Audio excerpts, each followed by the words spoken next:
This might be the most important one for students, because as a student becomes close to graduate, they say, what should I do? And they have a strange behavior, which is, what do people think is most important? What are most people doing? Isn't that funny? Do the arithmetic. For example, some people want to make a learning machine. The most popular way to make, there's two now. There are two ways to make a learning machine. One is to make a statistical machine, which collects data and makes predictions.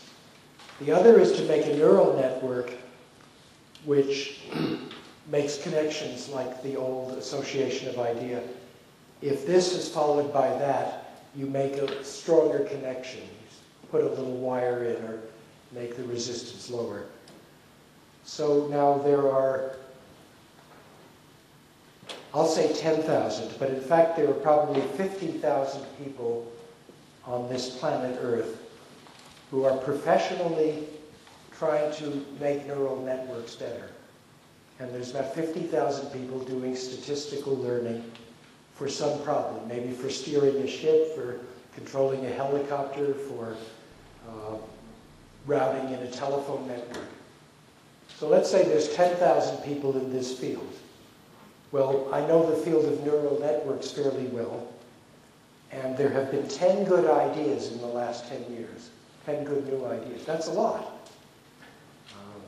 There aren't, a big field that's mature, because the field started 50 years ago and started really being active in about 1980. There was a lot of progress the first 10 years. Now there's about 5 or 10 discoveries every decade. And there's 10,000 people doing it. So you have one chance in 1,000 of making a major discovery in 10 years, or one chance in 10,000 of doing it this year. So to do something popular is like drowning yourself in the ocean.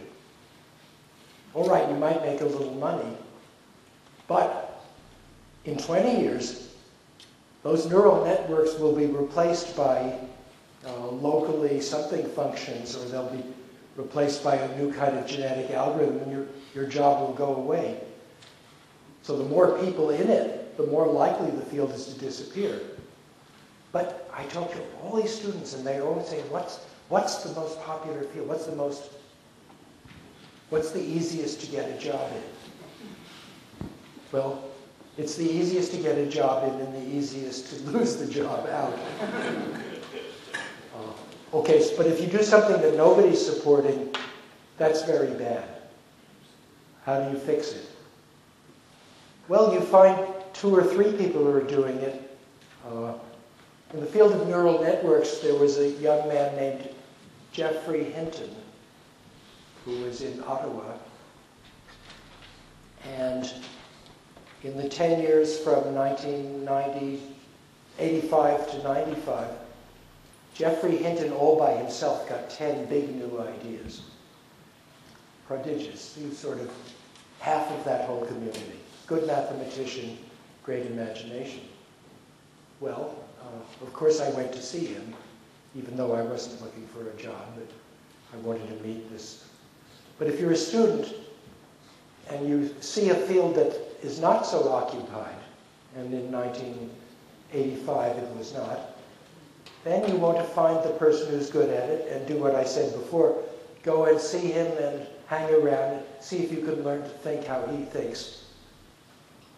And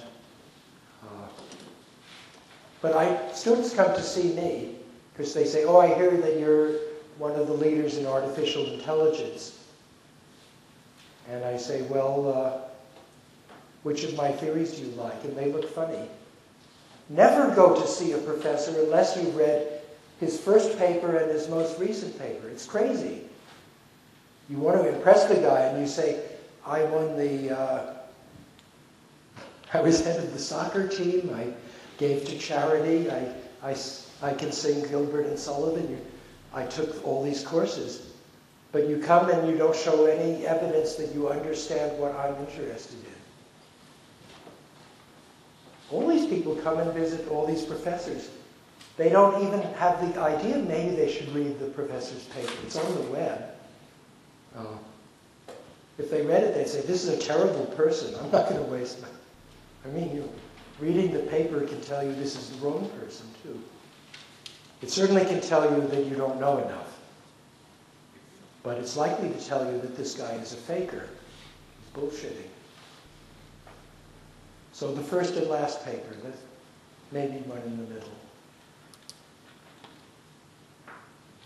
I'm running out of good advice. Question. It's saying I start my class with any questions, normally, and that's usually enough to fill up the hour.